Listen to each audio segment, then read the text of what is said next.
الحمد لله رب العالمين والصلاة والسلام على سيد الأنبياء والمرسلين أما بعد فأعوذ بالله من الشيطان الرجيم بسم الله الرحمن الرحيم الصلاة والسلام عليك يا رسول الله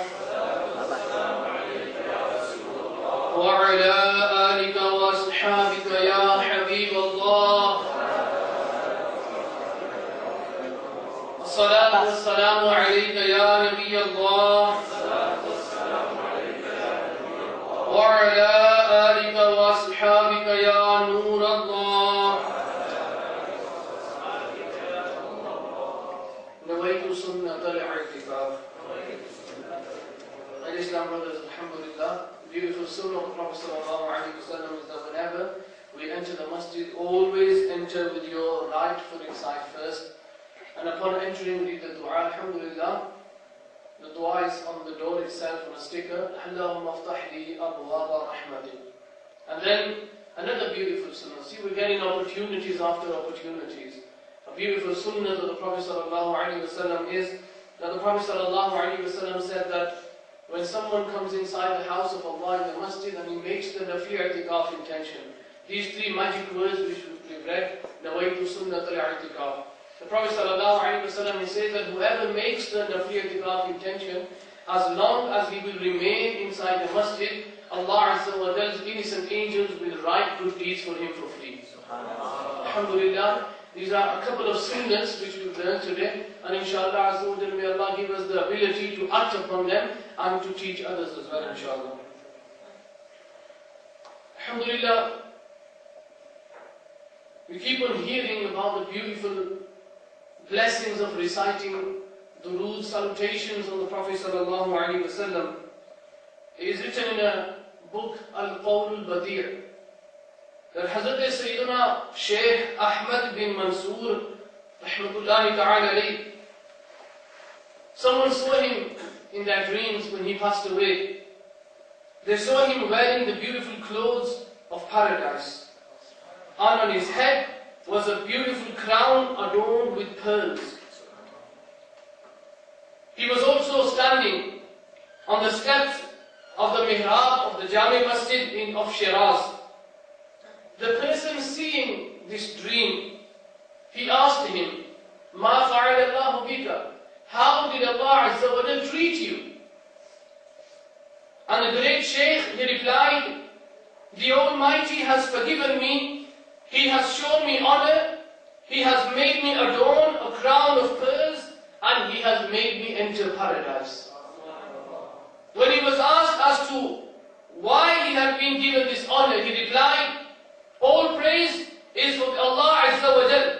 It is because of my excessive reciting of durood upon the Messenger of Allah sallallahu alaihi wasallam that Allah Azza wa Jal has accepted this deed and Allah Azza wa Jal has granted me paradise. Alhamdulillah, a beautiful way to gain paradise is to recite durood, salutations on the Prophet sallallahu alaihi wasallam.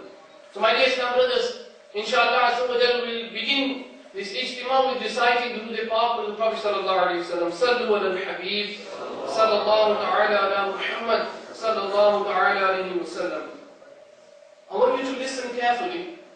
Allah says in the Quran, مَا يَأْتِيهِم مِّن ذِكْرٍ مِّن رَبِّهِمْ مُحْدَثٍ إِلَّا اسْتَمَعُوهُ وَهُمْ يَلْعَبُونَ لَاهِيَةً قُلُوبُهُمْ.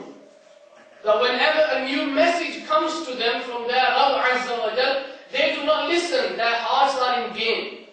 Now this ayah of the Quran of Surah Al-Anbiya was revealed on behalf of the kuffar of Makkah. Whenever the Prophet ﷺ would teach them about Islam, about the Quran, and about the oneness of Allah, what did the people of Makkah do, the kuffar? They would not listen to the Prophet ﷺ. Or sometimes they would listen and then halfway through they would just walk off.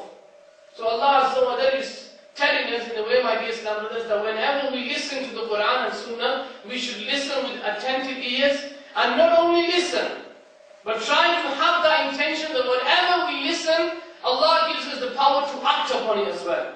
Because there is no point just listening to something and not acting upon that. So may Allah give me and all of us the ability to whatever we hear today, Allah gives us the power to act upon that. And also, inshallah,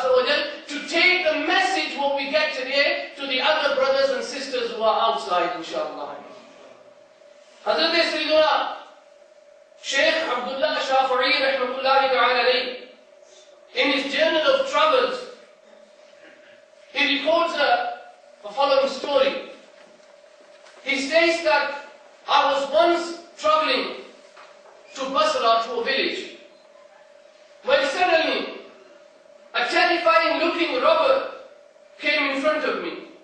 He killed my companion and stole our money and belongings. He then tied me up, left me on the ground and ran away. I then managed to free myself, but was so traumatized that I forgot the road. When night appeared, I saw a fire in the distance and walked towards it. As I drew near, I saw a tent and was so thirsty at that time that all I could do was to just stand outside the tent and beg for some water. Coincidentally, it was the tent of that same robber who had robbed us. Instead of bringing me water, he appeared with a sword and came to finish the job off, meaning he came to kill me. His wife, however, she came in between us and she tried to save me. But he grabbed hold of me and dragged me into the jungle. He sat on my chest, and as he was about to draw his sword to chop my head off, from the jungles, a lion came roaring and attacked him, and he tore him into pieces and disappeared amongst the trees. I then thanked Allah Azza wa Jal for His divine help and aid.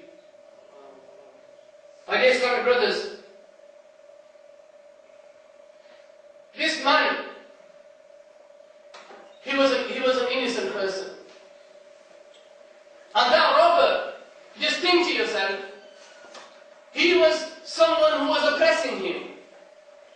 And even though he saw his fate in this world, he robbed him, he took all the money, he killed his fellow companion. Yeah, what did he have in return? What did he get out of all that? He got nothing. What did he get? He got death. Now that is the death of this world. Someone who oppresses someone. Someone who does injustice, zulm on someone. That is the fate a person will receive inside this world. Even when he is dying, what did he receive? He was killed by a lion.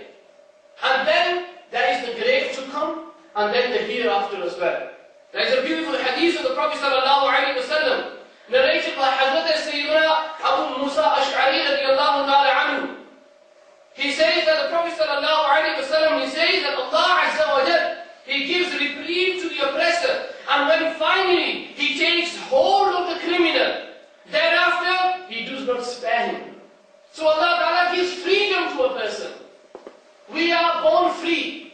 Allah has given us the brain to think. Whatever we do in this world, we are accounted for. Because if we were controlled by someone, then there is no point having the Day of Judgment. But because we are free, all our actions come back to us. All the blessings, all the ni'mat, and every single time we spend in this world, we have to give account on the Day of Judgment. And the Prophet ﷺ, he says that Allah Azza wa Jalla, He will let that person roam free in this world. He can do whatever he wants. But when Allah Azza wa Jalla, He grasps someone, He gets hold of someone, He will never let him go. And he says, after saying this, the Prophet ﷺ, he recited the verse of the Holy Quran, Surah Al-Hud, the translation from Kanzul Iman. Such is the punishment of your Lord when He punishes communities in the midst of their wrong. Grieves indeed, and severe is His punishment. So you can do whatever you want in this world. Islam, in the Quran, Allah Azza wa Jalla, He says, La ikraha fi ddeen. There is no compulsion in religion.